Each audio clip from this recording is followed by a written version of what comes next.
हे दोस्तों नमस्कार। एक बार फिर से स्वागत है आपके अपने यूट्यूब चैनल देव जी के ट्रिक्स में। तो दोस्तों हम यहाँ पर डेली की तरह शाम 5 बजे पीईटी का टेस्ट कराते हैं, जहाँ पर आपको हिंदी और जीके दोनों एक साथ सॉल्व कराते हैं। ठीक है ना। तो आप लोग डेली का डेली यहाँ पर टेस्ट सॉल्व करते रहिएगा।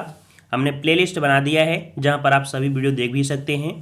और जिन लोगों ने अभी तक ट्रिपल सी नहीं किया है तो एक बार कर लीजिएगा। क्यों परेशान होते हैं? बहुत लोगों को कमेंट आते हैं कि सर ट्रिपल सी ज़रूरी होगा कि नहीं होगा। तो भाई अगर मांग लिया तो क्या करोगे? मांग लिएगा तो क्या करोगे? तो इससे अच्छा है कि आप लोग कर लीजिए जिन लोगों ने नहीं किया है। ठीक है ना। सभी लोगों ने कर लिया है कि नहीं कर लिया है? कर लिया है। और जिन लोगों ने नहीं ट्रिपल सी का भी कंप्लीट किया है तो अभी कर लीजिए, क्योंकि पता नहीं अभी वैकेंसी कब आएगी ये कब नहीं आएगी। ठीक है ना। तो आप लोग जल्दी से कर लीजिएगा। चलते स्टार्ट करते हैं। पसंद आता है तो वीडियो को लाइक भी करिएगा। ठीक है। चलिए, तो पहला प्रश्न आपसे पूछा गया हिंदी में। कह रहा है, पोथी पढ़ी पढ़ी जग मुआ, पंडित भया न कोई, ढाई अक्षर प्रेम का, पढ़े सो पंडित होय। उक्त साखी विचार किसके हैं? अर्थात ये जो पंक्ति है ये पंक्ति है किसकी, किसने पंक्ति लिखा है? चलिए जवाब दीजिएगा। तो आप लोग बचपन से पढ़ते आ रहे हैं कि ये कबीरदास की है। किसकी है? कबीरदास। ऑप्शन राइट पे यहाँ पर ये हो जाएगा कबीरदास। नेक्स्ट क्वेश्चन आपसे पूछा है, रामचरितमानस के रचयिता, रामचरितमानस के रचयिता कौन है? चलिए जवाब दीजिएगा। रामचरितमानस के रचयिता। चलिए बहुत अच्छे जवाब आने शुरू हो गए हैं और बिल्कुल सही जवाब है यहाँ पर। ऑप्शन राइट आपका हो जाएगा डी नंबर, आपके तुलसीदास। ठीक है, तुलसीदास। नेक्स्ट प्रश्न आपसे पूछा गया है, राजेंद्र कुमार द्वारा संपादित पुस्तक आलोचना का विवेक किस विधा से संबंधित है? तो आलोचना से है, तो आलोचना का विवेक किसे? तो आपका जवाब हो जाएगा सी, आलोचना से है। सी नंबर आपका हो जाएगा। अगला पूछा गया है कि कितने पाकिस्तान नामक उपन्यास के लेखक कौन हैं? कितने पाकिस्तान नामक उपन्यास के लेखक? कई बार हमने आपको बताया भी है। जो लोग यहाँ पर अभी रात 8:30 बजे क्लास नहीं लेते हैं तो वो लोग क्लास लेना शुरू कर दीजिए। हिंदी का फुल टेस्ट कराते हैं, सभी एग्जामों के लिए आपका होता है। तो डेली रात 8:30 बजे क्लास लिया करें। ठीक है। चलिए, तो यहाँ पर देखो कितने पाकिस्तान किसका है, तो ये है आपके कमलेश्वर का है। ऑप्शन आपका बी हो जाएगा कमलेश्वर। नेक्स्ट क्वेश्चन आपसे पूछा गया है, रहीमन पानी राखिए बिन पानी सब सून में कौन सा अलंकार है? पूरा उदाहरण तो आप पता होगा कि रहीमन पानी राखिए बिन पानी सब सून, पानी गए नो उबरे मोती मानुष चून। है ना। तो यहाँ पर पानी के 3 अर्थ निकलते हैं। जब शब्द एक हो, अर्थ अनेक हो, वहाँ पर आपका होता है कौन सा? बिल्कुल सही है, ऑप्शन ए बनेगा यहाँ पर श्लेष अलंकार। क्लियर है। चलिए अगला पूछा गया है, कनक कनकते 100 गुनी, मादकता दिखाए या खाए बौराए, जग पावे बौराए। यहाँ पर जो आपका दिया गया है इसमें कौन सा अलंकार है? तो यहाँ पर देखो कनक कनक मिल गया ना, तो आपका जवाब क्या हो जाएगा? बी नंबर, यहाँ पर यमक अलंकार हो जाएगा। ठीक है। और इसका विस्तार आप लोग जानते ही हैं।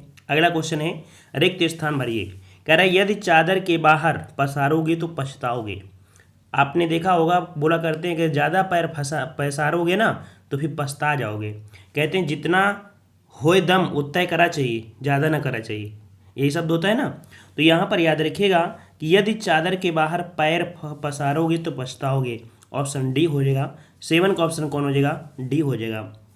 अगला पूछा है, जिसका जन्म ना हुआ हो, जिसका जन्म ना हो, शब्द के लिए एक शब्द बताना है जिसका जन्म ना हो।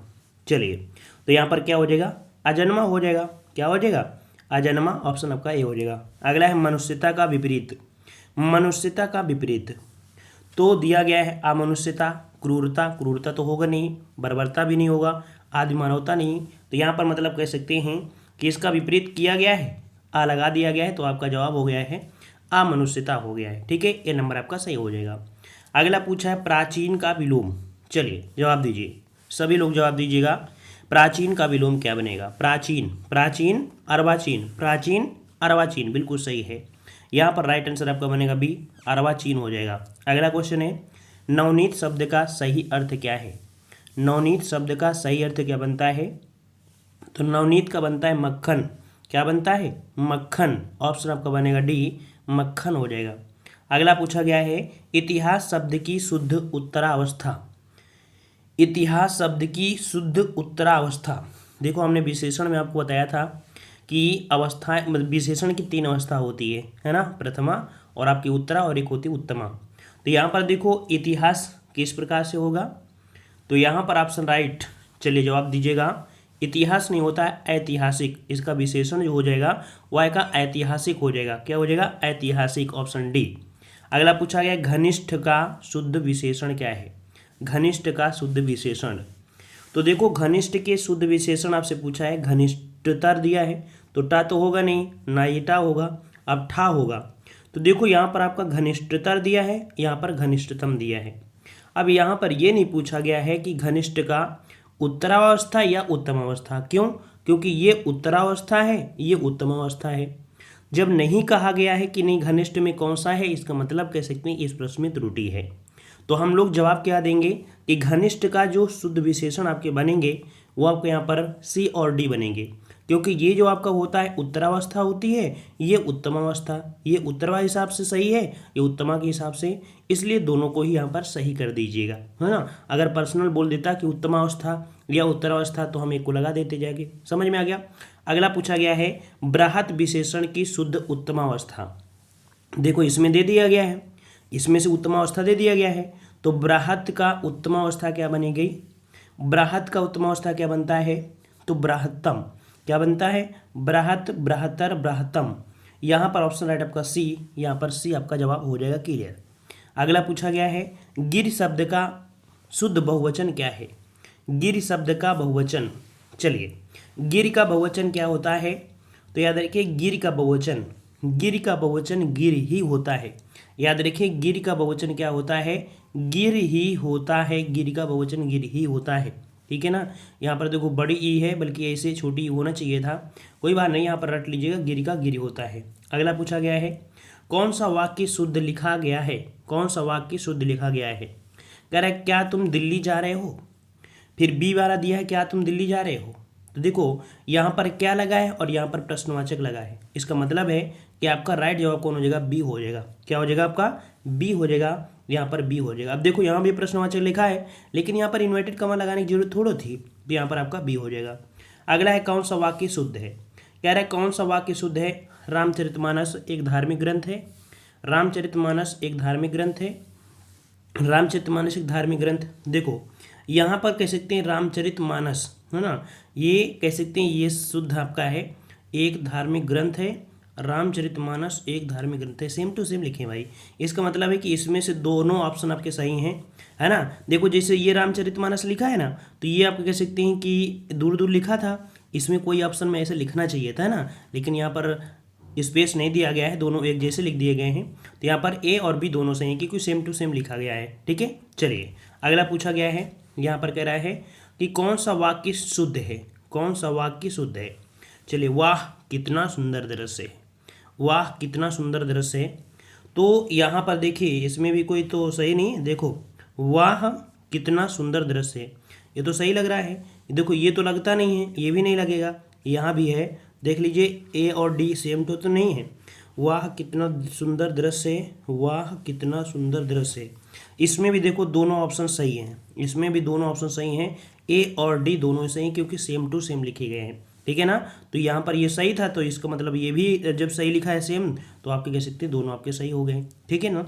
चलिए अगला पूछा गया, अब देखो ऐसा इसलिए हो जाता है जब टाइपिंग करते हैं ना, तो उनको अगर गलतियां हो जाती हैं जल्दी से स्पेस करने में, इस वजह से होता है। चलिए वाक्य में उचित विराम चिन्ह बताइए, उचित विराम, जो इसमें से विराम चिन्ह लगा है वो सही कौन सा लगा है?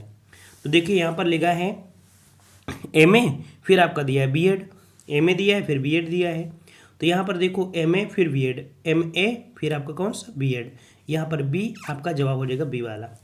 अगला आपसे पूछा गया है सही वर्तनी का चयन करिए, तो भाई सही वर्तनी कौन सी हो जाएगी? परीक्षा, क्या बनेगी? परीक्षा, परीक्षा कौन सा सही लिखा है? तो परीक्षा ऑप्शन बी वाला आपका हो जाएगा, यहाँ पर बी आपका राइट हो जाएगा, ठीक है।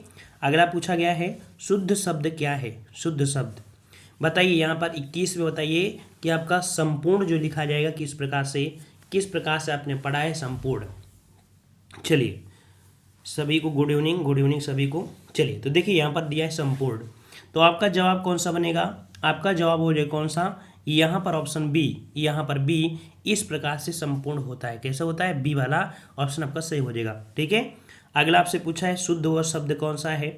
यहाँ पर कवित्री जो लिखा जाएगा किस प्रकार से लिखेगा, यहाँ पर इस प्रश्न का जवाब आप लोग कमेंट बॉक्स में कमेंट करिएगा। हमने बहुत बार बताया है, बहुत बार बताया है। ठीक है, चलिए अगला आपसे पूछा है निरुत्तर का शुद्ध संधि विच्छेद। निरुत्तर का संधि विच्छेद क्या होता है? तो ये एक विसर्ग संधि है। निरुत्तर क्या है? ये एक विसर्ग संधि है। और यहाँ पर विसर्ग कौन सा है? अब दो ऑप्शन है, बी और डी। अब देखो निरुत्तर में नि धन उत्तर बनेगा। अब उत्तर है तो देखो उत्तर कौन सा सही है? ये वाला सही है, अर्थात ऑप्शन आपका डी सही हो जाएगा। अगला पूछा है पंचवटी में कौन सा समास है। पंचवटी अर्थात 5 वृक्षों को जो समाचार होता है समाहार होता है उसे बोलते हैं यहाँ पर क्या? पंचवटी। अर्थात ये संख्यावाची है, और जो संख्यावाची होता है कौन सा है? द्विगु समास होता है। ठीक है, ऑप्शन आपके यहाँ पर ए हो जाएगा। अगला दिया है चारु शब्द की शुद्ध भावात्मक संज्ञा। चलिए बताइए चारु का भावात्मक संज्ञा क्या बनेगा? चलिए जवाब दीजिए सभी लोग। चलिए कुछ लोगों के जवाब आ रहे हैं। चलिए तो देखो यहाँ पर ऑप्शन राइट आपका बनेगा चारु शब्द का भावात्मक संज्ञा बनती है चारुता। क्या बनती है? ऑप्शन सी हो जाएगा, चारुता हो जाएगा, चारुता। ठीक है, चलिए अब हम लोग यहाँ पर लगाते हैं जो कि आपके जीएस का टेस्ट इसी में कह रहा है श्रमिक की उत्पादकता बढ़ने पर निम्नलिखित में से क्या घटित होती है। अगर जो श्रमिक है अगर उसकी उत्पादकता है ना, उत्पादकता अगर बढ़ती है तो इसमें से क्या चीज़ घटित होती है? ऐसी कौन सी आपकी घटित होगी यहाँ पर 51 वाले में? अगर आप ऑप्शन में पढ़ेंगे तो पहला पॉइंट जो आपका लिखा गया है कौन सा, कह रहा है कि संतुलन नकदी मजदूरी में गिरावट होगी। श्रमिक के संतुलन परिणाम में गिरावट होगी। प्रतियोगी फार्मों को अधिक पूंजी के प्रयोग के लिए प्रेरित किया जाएगा। श्रमिक मांग वक्र दाईं और स्थानांतरित हो जाएगा। जी हाँ, यहाँ पर इकोनॉमिक्स का क्वेश्चन है, इसका ऑप्शन डी हो जाएगा। ठीक है, कि श्रमिक की उत्पादकता बढ़ने पर क्या होता है कि श्रमिक मांग वक्र दाईं ओर स्थानांतरित हो जाता है। एक वक्र होता है, इसे समझा जाता है। ऑप्शन को यहाँ पर डी हो जाएगा। अगला एक क्वेश्चन और दिया गया है इकोनॉमिक्स से कि अन्य बातें समान होने पर किसी वस्तु की मांग की मात्रा की कमी किस कारण से हो सकती है। किसी वस्तु की मांग की मात्रा किस किसी वस्तु की मांग की मात्रा की कमी किस कारण से हो सकती है? किस कारण से हो सकती है? तो उपभोक्ता की आय में गिरावट से। देखो यहाँ पर कमी किस कारण से हो सकती है? अगर उपभोक्ता की आय में अगर कमी है तो यहाँ पर हो जाएगा आय में गिरावट से कमी हो जाएगी। मतलब जब उसकी आय ही नहीं होगी तो वो क्या खरीदेंगे? वही चीज़ हो गया, ऑप्शन आपका डी हो जाएगा। ठीक है, आय की बात किया है, आय। ठीक है, अगला पूछा गया है, कह रहा है किस वर्ष में भाषाई आधार पर राज्यों का पुनर्गठन किया गया। तो ये आपने बहुत बार पढ़ा होगा कि भाषाई आधार पर जो किया गया था वो फजल अली आयोग की सिफारिश के बाद किया गया था, और ये था 1956। कब हुआ था? 1956। ऑप्शन आपका डी बिल्कुल राइट हो जाएगा। 1956 राज्य पुनर्गठन आयोग की स्थापना किया गया था। ठीक है, और इसी के बाद क्या हुआ था? भाषाई आधार पर राज्यों का पुनर्गठन कर दिया गया था। अगला है अखिल भारतीय सेवाओं के सृजन की शक्ति किसके पास है, ये किसे दी गई है। तो अखिल भारतीय सेवा जो कि ये आर्टिकल पड़ता है 312, और ये जो आपकी कह सकते हैं कि ये जो एक कानून है ये बनाती है राज्य, है ना, जो राज्यसभा होती है। और अगर राज्यसभा ये बना देती है तो लोकसभा इसे रद्द नहीं कर सकती है। यही इसकी सबसे बड़ी पावर होती है। ठीक है ना, तो यहाँ पर ऑप्शन कौन सा हो जाएगा? तो अखिल भारतीय सेवाओं को सृजन की शक्ति किसे प्राप्त है? तो यहाँ पर 54 का ऑप्शन आपका बनेगा। देखो राज्यसभा तो आपको दिया नहीं है, सीधे सीधे संसद दे दिया है, तो सीधा सिंपल से आप ये रट लीजिएगा कि इसमें से राज्यसभा होता है। लेकिन अब संसद दिया है तो ऑप्शन के अनुसार हम संसद को ही तो सही करेंगे, क्योंकि राज्यसभा के ही पास है, तो आप लोग संसद दीजिएगा, है ना, संसद आपको दे देना है। ऑप्शन यहाँ पर आपका बी हो जाएगा। वैसे शुद्ध क्या बनेगा? राज्यसभा बनेगा। ठीक है, अगला आपसे पूछा गया है निम्नलिखित में से क्या राष्ट्रकूटों का सर्वाधिक चिरस्थायी योगदान है। मतलब जो राष्ट्रकूट हैं, ये इतिहास का क्वेश्चन है, राष्ट्रकूट जो हुआ करते थे इनका जो सर्वाधिक योगदान रहा है वो कैलाश मंदिर जो ऑप्शन आपका यहाँ पर ये हो जाएगा कैलाश मंदिर। कैलाश मंदिर आपका हो जाएगा। इसका निर्माण किसने कराया था? राष्ट्रकूट शासन की कराए थे कौन? तो कृष्ण प्रथम ने करवाया था। ये द्राविड़ शैली में बनाया गया आपका है, ठीक है। आज भी यह मंदिर आपका है, ठीक है। अगला आपसे पूछा है दिल्ली सल्तनत का राज्यकाल कब समाप्त हुआ? दिल्ली सल्तनत राज्यकाल देखो ये स्टार्ट कब हुआ था? स्टार्ट हुआ था दिल्ली सल्तनत 1206 से, 1206 से। और जब बाबर भारत में आता है और कह सकते हैं कि युद्ध चलता है 1526 वाला इब्राहिम लोदी के साथ, हुआ था कि नहीं हुआ था? तो उसी वाला, तो कह सकते हैं ऑप्शन बी हो जाएगा 1526 ईस्वी, ठीक है। इब्राहिम लोदी को बाबर ने पराजित किया था, ठीक है। तो इस प्रकार से यहाँ पर आपका बी हो जाएगा। अगला पूछा है कि 2 अक्टूबर को महात्मा गांधी का जन्मदिवस अंतर्राष्ट्रीय अहिंसा दिवस के रूप में मनाने का निर्णय कहाँ पर लिया गया? तो इसका निर्णय जो लिया गया कहाँ पर लिया गया? तो ये निर्णय लिया गया था 2007 में। कहाँ पर? 2007 में लिया गया था और आपके संयुक्त राष्ट्र महासभा द्वारा। यहाँ पर ऑप्शन आपका डी हो जाएगा। यहाँ पर याद रखिए डी नंबर, इसमें से कोई ऑप्शन नहीं है। और ये लिया गया था 2007 में, जो कि संयुक्त राष्ट्र महासभा के द्वारा किया गया था। याद रखिएगा संयुक्त राष्ट्र महासभा 2007। अगला पूछा गया है कि भारतीय संघ में नए राज्य की स्वीकृति कौन देता है? बताइए। इस प्रश्न का जवाब दे सकते हैं कि अगर कोई नया राज्य बनाना है, कोई नया राज्य अगर बनाना है तो उसकी स्वीकृति जो देगा वो कौन देगा? चलिए सभी लोग जवाब दीजिएगा, जल्दी से जवाब दीजिएगा सभी लोग। चलिए तो देखो नए राज्य की जो स्वीकृति है, नए राज्य की जो स्वीकृति है वो संसद के पास है। किसके पास है? संसद के पास। बिल्कुल सही जवाब है सभी का, ऑप्शन डी हो जाएगा, संसद के पास ये आपका अधिकार दिया गया है, ठीक है। अगला आपसे पूछा गया है कि कृष्य भूमि को किस रूप में परिभाषित किया जाता है? कृष्य भूमि, तो कृष्य भूमि होता है जिसमें से वास्तविक देखा जाए तो फसलें आपकी होती हैं, वही तो बोलेंगे। तो कृषि मतलब कृषि योग्य जो भूमि होती है, तो ऐसी भूमि जिस पर वास्तव में फसलें हैं। तो ऑप्शन यहाँ पर आपका ए सही हो जाएगा, ठीक है। ऑप्शन आपका यहाँ पर ए हो जाएगा। अगला पूछा है निम्नलिखित में से क्या मृदा संरक्षण की जैव पद्धति है? क्या मृदा संरक्षण की जैव पद्धति है? समोच्च कृषि, या समोच्च वेदिका कारक, या अनालिका नियंत्रक, या बेसिन लिस्टिंग। तो यहाँ पर देखिए कृषि मृदा संरक्षण की जैव पद्धति जो आपकी है वो आपकी हो जाएगी समोच्च वेदिकाकरण। यहाँ पर ऑप्शन आपका बनेगा बी। पर्वतीय ढालों पर जब सीढ़ीदार खेतों का निर्माण कर कृषि कार्य किया जाता है तो उसे वेदिकाकरण कहते हैं। इससे जल का प्रवाह रुक रुक कर होता है, परिणाम स्वरूप अपर्दन कम हो जाता है। जब मृदा संरक्षण कम हो जाता है मतलब अपर्दन कम होता है तो यह मृदा संरक्षण की एक जैव पद्धति हो जाती है, ठीक है। तो यहाँ पर ऑप्शन आपका बी हो जाएगा। अगला पूछा गया है ग्लूकोज किसका एक प्रकार है? ग्लूकोज किसका एक प्रकार है? तो ग्लूकोज एक प्रकार का देखो मोनोसैकेराइड होता है जिसमें से हेक्टोज शर्करा पाई जाती है, हेक्टोज। तो यहाँ पर ऑप्शन आपका बनेगा कौन सा? बी नंबर आपका हो जाएगा, हेक्टोज शर्करा आपकी होती है, ठीक है। अगला आपसे पूछा गया है कि हस्तलिपियों के मूल संस्थापक और कौटिल्य के अर्थशास्त्र के संपादक कौन थे? तो यहाँ पर हस्तलिपियों के मूल संस्थापक और कौटिल्य के अर्थशास्त्र के संस्थापक कौन थे?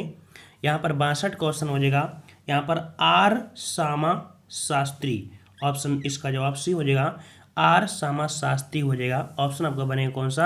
यहाँ पर आपका सी हो जाएगा, ठीक है। कौटिल्य को विष्णुगुप्त भी कहा जाता था, ठीक है।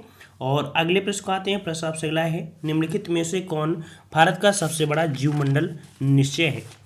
भारत का सबसे बड़ा जीवमंडल, तो याद रखिए भारत का सबसे बड़ा जो जीवमंडल क्षेत्र है वो आपका कौन सा है? तो देखो सबसे बड़ा जीवमंडल जो निश्चय कच्छ की रण है, कच्छ की रण है। तो कच्छ का रण तो यहाँ पर है नहीं है, तो दूसरा आपका हो जाएगा मन्नार की खाड़ी, ठीक है।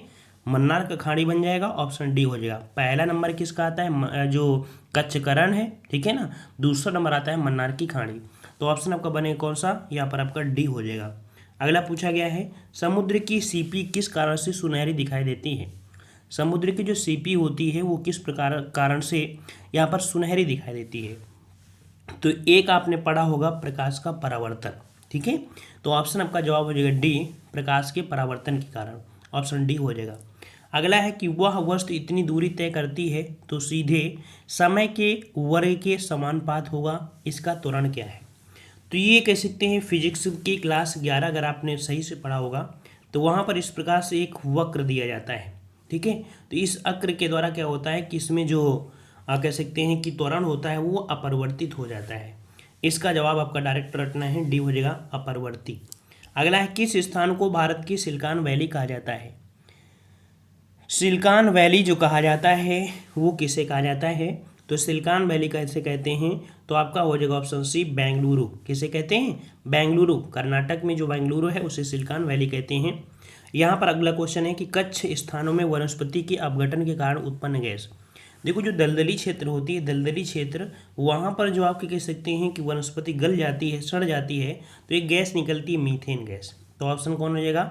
डी हो जाएगा मीथेन। नेक्स्ट क्वेश्चन दिया गया है, कह रहा है कि कैक्टस में सूल किसका रूपांतरण है? कैक्टस एक वृक्ष होता है और ये जो वृक्ष होता है आपके रेगिस्तान जैसी जगह पाया जाता है ना। और इसमें जो सूल किसका रूपांतरण होता है? तो कलियों का होता है। ठीक है, कैक्टस में सूल किसका रूपांतरण होता है? तो कलियों का होता है। यहाँ पर ऑप्शन राइट आपका बनेगा डी नंबर, कलियों का। ठीक है, डी नंबर कलियों का। अगला क्वेश्चन है कि विश्व की भूमि का कितना क्षेत्र उष्णकटिबंधीय वर्षा प्रचुर वन है? मतलब विश्व में देखा जाए तो कितना प्रतिशत उष्णकटिबंधीय वर्षा जो वन है वो आपके कितने हैं? तो आपका जवाब हो जाएगा ऑप्शन डी, 15%। ठीक है, उष्णकटिबंधीय क्षेत्र में पाए जाने वाले जो वन है, वर्षा वन है, वो आपके 15% है। अगला पूछा गया है कि जल का क्वथनांक उच्च तुंगता पर किस कारण से घट जाता है? आपने पढ़ा होगा कि ऊंचाई पर जाने पर खाना धीरे से पकता है। क्यों? ऐसा क्यों होता है? ऐसा इसलिए होता है निम्न वायुमंडलीय दाब के कारण। ऑप्शन बी हो जाएगा, निम्न वायुमंडलीय दाब के कारण ऊंचाई के स्थानों पर खाना धीरे से पकता है, क्योंकि उसका जो गुप्त ऊष्मा होती है वो घट जाती है, इसलिए खाना देर से पक जाता है। यही कारण होता है कि प्रेशर कुकर में भी खाना बनाना पड़ता है। ठीक है ना, तो ऑप्शन आपका बी हो जाएगा। अगला पूछा गया है, कह रहे क्षेत्रफल की दृष्टि से उत्तर प्रदेश का सबसे बड़ा जनपद कौन सा है? सबसे बड़ा जनपद कौन सा है? तो देखो, सबसे बड़ा जनपद आपका है कौन सा? यहाँ पर देखो ऑप्शन बी आपका खीरी है ना, खीरी जनपद आपका है। यहाँ पर ऑप्शन बी हो जाएगा खीरी। और यहाँ पर न्यूनतम क्षेत्रफल वाला जनपद, देखो न्यूनतम क्षेत्रफल वाला जो आपका है, तो आपने पढ़ा होगा हापुड़, है ना, हापुड़। और यहाँ पर हापुड़ तो ऑप्शन में है नहीं है। अब इन चार ऑप्शन में हो सकता है आपने पढ़ा है कि नहीं पढ़ा है। तो देखिए, यहाँ पर जो संत कबीर नगर है ना, इसका जो क्षेत्रफल है वो 1669 वर्ग किलोमीटर है। ठीक है, वहीं पर गौतम बुद्ध नगर है वो 1442 है। ठीक है, यहाँ पर अंबेडकर नगर जो आपका है वो आपका 2500 आपका 20 है। और कानपुर तो आपको पता है 3155 है, मतलब कानपुर काफ़ी बड़ा है।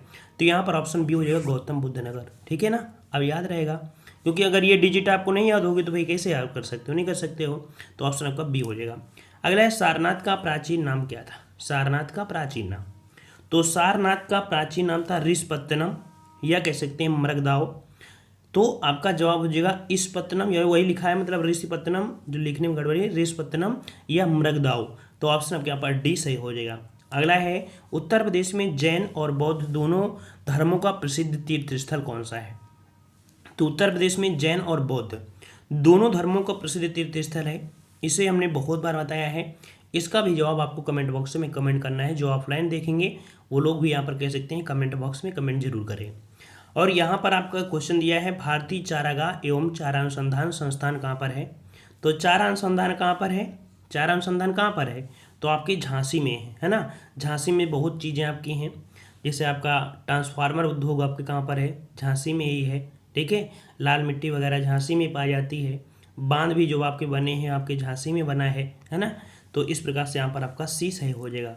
तो ये क्वेश्चन आपके रहे जो कि आपके यहाँ पर थोड़ा सा टफ लेवल ही रखते हैं, है ना, कि पता नहीं किस प्रकार सा लेवल आपसे पूछा जाए पीटी एग्जाम में, इसलिए थोड़ा सा टफ रहता है। ठीक है, और यहाँ पर देखो लगातार हम आपको प्रैक्टिस सेट करवा रहे हैं।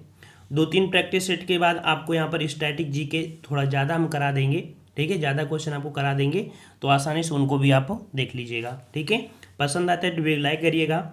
ठीक है, जितने लोग जुड़े भाई एक बार वीडियो को सभी लोग लाइक करिए। और दूसरी बात, यहाँ पर आप लोग प्रयास किया करिए कि 5 बजे आप लोग आया करिए। ठीक है, क्योंकि ये क्लास डेली आपकी 5 बजे से स्टार्ट होती है, फिर आप लोग बीच में आते हैं, लास्ट में जब ख़त्म होने के समय आती है, जैसे वो होता है ना गाँव में जो कथा होती है ना, तो लास्ट में चंदा मृत पंजीरी लेने के लिए गिलास लेके आ जाते हैं, तो वैसे आप लोग भी आते हैं लास्ट में, है ना। फिर आपको क्या मिलेगा? उसमें तो आपको पंजेरी मिल जाती है, चंदा मिर्च मिल जाती है, लेकिन यहाँ पर क्या मिलेगा? कुछ नहीं मिलेगा। हाँ, दोस्तों से हाय बाय, फलाने फलाने खाना खाया कि नहीं खाया, ये कर सकते हो, क्या करोगे? इसलिए पहले आया करो, स्टार्टिंग में आया करो, ठीक है ना? तो आपको ज्ञान मिलेगा, ठीक है। मिलते हैं नए वीडियो में, आया और लाइक एक जरूर कर दीजिएगा, ठीक है। धन्यवाद, राधे राधे।